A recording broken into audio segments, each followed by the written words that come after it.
If you've ever seen the James Bond film You Only Live Twice, you'll be familiar with the theme tune. And it says, one of the lines in it is, "You only live twice, or so it seems. One life for yourself and one for your dreams." And that's true because sometimes dreams really can be your subconscious mind trying to tell you something that you've perhaps overlooked when you're awake. When you're asleep, when your mind is relaxed, when you're going through the events of the day, sometimes things will play on your mind and sometimes that'll come to the fore in your dreams.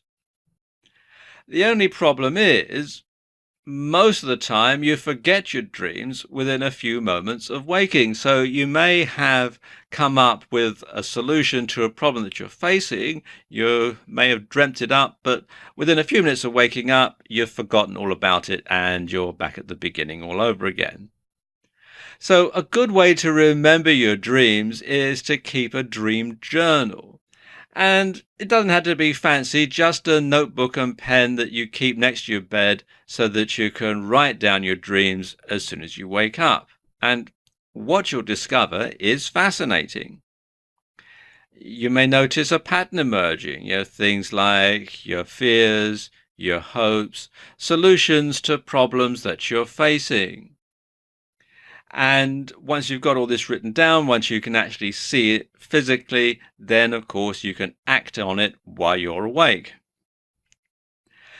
One step on from that is a process known as lucid dreaming. And as well as helping you to remember your dreams, a dream journal can help you to recognize when you are dreaming. And this makes lucid dreaming much easier. In a lucid dream, you know that you are asleep and that you are dreaming, but you can act consciously even though you're really asleep. And in a lucid dream, you can do all sorts of stuff. You can defy the laws of physical life. You can fly like an eagle, to quote another songline.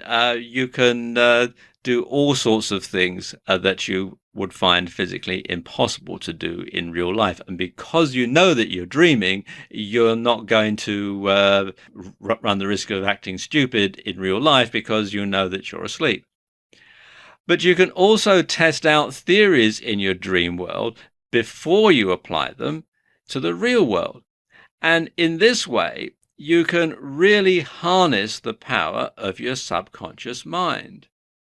And overcoming fears is a good example. I mean, let's say, for example, you have a fear of public speaking.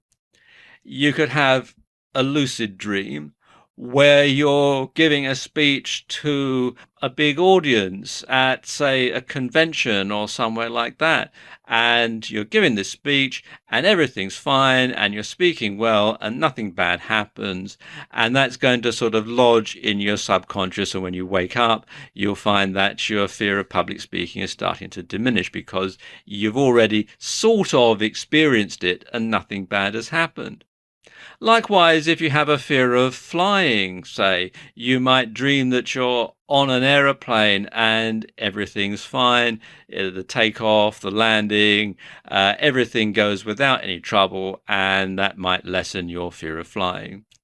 Also, difficult confrontations. You might perhaps encounter someone while you're dreaming that you're going to have an argument with in real life, and you can try out different scenarios and see how they're going to react. And because it's a dream, because it's not real, then you can decide how you're going to handle yourself in reality. Now, lucid dreamings is a very complicated subject that goes well beyond the scope of this video.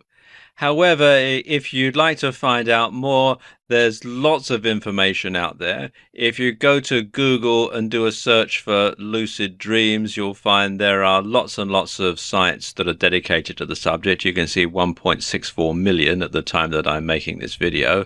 You can see there's a whole lot of information here.